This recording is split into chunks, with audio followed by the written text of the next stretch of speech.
అసలు కంచెలే లేవు, కంచెలే తీసేస్తా, కంచెలే ఉంటుందని చెప్పే టైం నుంచి మళ్ళీ ఈ రోజు కంచెలు ఎందుకు వస్తున్నాయి ఇక్కడ? తెలంగాణ రాష్ట్రం ఒక ఓటు నోటు దొంగ చేతిలో బందీ అయిపోయింది. అయ్యో మరి ఎట్లా? ఆ బందీ ఇప్పటిదాకేమో సమైక్యవాద చేతిలో బందీ ఉన్న తెలంగాణ విడిపించుకుంది కేసీఆర్ గారు. ఈ దొంగ చేతిలో బందీ ఉన్న ఈ తెలంగాణని కాపాడాల్సింది మేమే. అవును, కొట్లాడి తెచ్చుకున్న తెలంగాణ కుక్కల పాలు కాదండి. ఈ కుక్క ఎట్లా పడితే అట్లా మురిగి ఏది పడితే అది చెప్పి పనికిరాని హామీలు, లక్షకు తులం బంగారం ఇస్తా అని ఏది పడితే అది చెప్పి రైతు బంధుని రైతు భరోసా అని చెప్పి ఊర్లలో చిచ్చు పెట్టి ఇలా జరిగిన పరిస్థితి అంతా చూస్తున్నారు. ఒకటి అక్షింతలు పంచిండు, ఒకటి పైసలు పంచిండు. ఇలా చూస్తూనే ఉన్న పరిస్థితులు ఏం జరుగుతున్నాయి. అదే ఇప్పుడు సాఫీగా 10 ఏళ్ల పాటు మంచిగా సాఫీగా జరుగుతున్నట్టు వ్యవస్థ సడన్ గా ఇప్పుడు ఏంటంటే మార్పులు చేర్పులు, అదే ఒంటరిగా మార్పు తెస్తాడు, ఆనాటి రోజులు మళ్ళీ తెస్తాడు అన్నట్టు ఒక పాట అయినట్టుగా ఇప్పుడు ఇదంతా ఏంది? ఇప్పుడు ఈ పాటలకు కావాలన్నా ప్రజలకు, ఇప్పుడు గీత ఇది చిహ్నాలు మారవాలన్నా ప్రజలకు, ఇప్పుడు ఇవన్నీ అసలు ఒక వైపు రైతులేమో అయ్యా దండం పెడతామా కొంచెం విత్తనాలు ఇరని మొత్తుకుంటారు, కరెంట్ ఇయ్యని మొత్తుకుంటారు.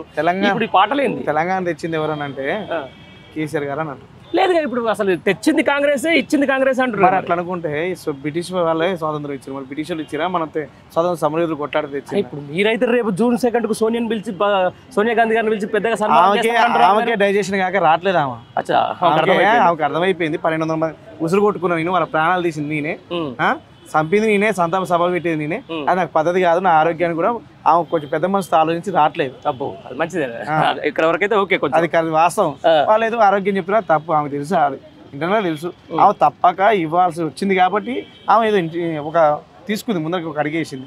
కానీ ఇప్పుడు రాష్ట్రంలో ఉన్న పరిస్థితుల్లో ఎక్కడ లేని విషయ సంస్కృతి ఏర్పడింది. దాడులు, ప్రశ్నిస్తే కేసులు, అట్రాసిటీ కేసులు, ఇంకొక స్టెప్ ముందర పోయి చంపడాలు కూడా. ఒక సొంత ముఖ్యమంత్రికి సొంత జిల్లాలోనే ఇద్దరు చంపిరానంటే ఎటు పోతున్నాం మనం? ఏ రకంగా పోతున్నాం? ముందర పోతున్నాం, ఆయనకి పోతున్నాం, ఆలోచించుకోవాలి. ఏమొచ్చింది మార్పు ఏమొచ్చింది? మా ప్రజాపాలనలో ఉన్న మార్కెట్లు తీసి జనం ఎక్కువ వస్తే ఇంకో లేని మార్కెట్లు పెట్టారు. ఇవాళ అమరవీర సూపర్నే బందీ చేసిన గనులు, అమరవీర సూపర్ ఎందుకు వచ్చింది ఇక్కడ అర్థం చేసుకోవాలి. 69 మీరు కదా ఇంతమంది చంపింది మీరే కదా, చంపింది మీరే కదా, సంతాప సభలు మీరే కదా పెట్టేది. ఎట్లుందంటే పిచ్చోడి చేతిలో రాయింది, ఇటు పడతా డిసైడ్. ఇప్పుడు ఎట్లా అయిందంటే ఇప్పుడు స్వతంత్రం ఇచ్చిన అక్కడ వాళ్ళని పట్టుకొని పోయి ఏది వాళ్ళని తీసుకొచ్చి ఇప్పుడు అంతే. రేపు 15 ఆగస్టుకి అదే చేయాలా? అదే రాష్ట్రకి బ్రిటిష్ రాజులు ఇచ్చారు కాబట్టి వాళ్ళకి సన్మానం చేయాలి. తప్పు మనం ఇప్పటిదాకా పొరపాటు పడ్డాం. మరి గాంధీ ఎవరు స్వతంత్రం కోసం పోరాటం చేసిన వాళ్ళు చేయలేదనే కదా వీళ్ళు అనేది. ఇప్పుడు అదే వాళ్ళు చెప్పేది, అదే చెప్పుకుంటారు పొద్దున్న లేస్తే గాంధీ మన ఎవరు చేసిండు. ఇప్పుడు ఓవరాల్ జరిగేది ఏంటంటే కేసీఆర్ అనేది చరిత్ర, ఆ చరిత్రని చెరిపేస్తే చెరిగిపోయింది అనుకుంటున్నాడు తిక్కలోనికి ఏం తెలియదు. అంటే నేను రాసింది చరిత్ర అయితే అనుకుంటున్నాడు. అది చరిత్ర ఎట్లా అవుతుంది?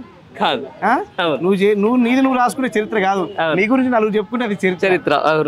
మరి ఆ చరిత్రనే మారుతా అంటున్నాడుగా, ప్రతి దాంట్లో ఉన్నారు కదా. ఇప్పుడు ఈ గన్ పార్క్ లో ఉంటారు, ఇప్పుడు శిలాపలకాలు మార్చి శిలాపలకాలను గుద్దేస్తే, అభివృద్ధి కారణం వల్ల శిలాపలకాలను ధ్వంసం చేస్తే, కేసీఆర్ తిడితే, కాళేశ్వరం కూలిపోయిందని చేస్తే ఏమైంది? ఏ ఇంత చెత్త వరస్ట్ వెధవ ముఖ్యమంత్రిని ఎవరు చూడాలని తిట్టుకుంటారు జనాలు 5 నెలల్లోనే. అవును, 5 నెలల్లోనే 24 గంటలకు వచ్చి కరెంట్ ఎడిపోయింది, కాలంలో నీళ్ళు ఎడిపోయినాయి, రైతు బంద్ ఎడిపోయింది, మొన్న అకాలంగా వర్షాలు పడితే ఒడ్లు నష్టపరిహారం ఎడిపోయింది, ఇప్పుడు కొన్న ఓట్లకి పైసలు ఎడిపోయినాయి. ఇలా సన్నోట్లు పెట్టమంటుంటే సన్నాసి, మున్నోట్లు కొనట్లేదా సన్నాసి?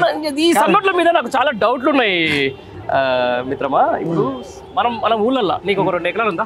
4 ఎకరాలు ఉంది, నాకు 2 ఎకరాలు ఉంది. నేను నా ఇంటి వరకు పెట్టుకుంటా సన్నోట్లు. పెట్టుకొని ఏం చేస్తా, నేను అమ్మను, ఒడ్లు చేసుకోవాలి, పట్టించుకొని 4000కు 5000కు అమ్ముకుంటా. సన్నోట్లు మనం ఎందుకు అమ్ముతాము? వాస్తవానికి వీళ్ళకి ఇంటి 6000 రూపాయలు ఉంది సన్నోట్లు. అవును, బియ్యం పట్టిస్తే. ఒకవేళ మామూలు వడ్లు అమ్ముకుంటే 3000 రూపాయలు. ఎందుకు అమ్ముకుంటాడు? కాదు, వీళ్ళు 2200 రూపాయలకి మద్దతు ధర ఉంది వడ్లకి. ఇప్పుడు ఈ సన్నోట్లకి ఇంకో 500 కలిపితే 2700 అయితే కానీ 2700 అయితే కానీ 3000 అయితే కాదుగా, ఇంకా 300 తక్కువ ఇస్తాను నీ సన్నాసి. వడ్ల గురించి ఏం తెలుసు అంటే ఆయన ముందర ఏంటంటే జనాన్ని అంతా ఒక మ్యాజిక్ చేసిండు, ఆ మ్యాజిక్ నడుతుంది చూస్తుండు. మ్యాజిక్ నడుస్తుంది. మ్యాజిక్ సర్కస్ ఎన్ని రోజులు నడుతుంది? సర్కస్ వాడ కర్ర పెట్టి ఆడించే వరకు నడుతుంది అంతే. దానికి కూడా కోపం అవుతుంది, తిరగబడుతుంది. ఏ జీవైనా కొంచెం తిరగబడదాకుంటుంది, తిరగబడదు ఆల్రెడీ తిరగబడదు కాబట్టి ఇవన్నీ భయంతో ఏమైందని భ్రమతో ఈ బార్కెట్లు కడుకుంటుండు అంతే. ఇప్పటిదాకా రాష్ట్ర ముఖ్యమంత్రి ఎక్కడ వేరే జిల్లాల పరిపాలన పోయిందా? ఒక మహబూబ్నగర్ జిల్లా తప్ప ఇంకెక్కడ పోయిందా? ఎందుకు పోయిండు? అక్కడ ఓడిపోతామని ఒక 6 సార్లు పోయిండు. అది ఈ రాష్ట్ర ముఖ్యమంత్రి పరిస్థితి అంతే. ఫైనల్ లాస్ట్ ఒకటి చెప్పేసి కంక్లూజన్ చేసేసి ఏం జరుగుతుంది తెలంగాణ రాష్ట్రంలో చెప్పు.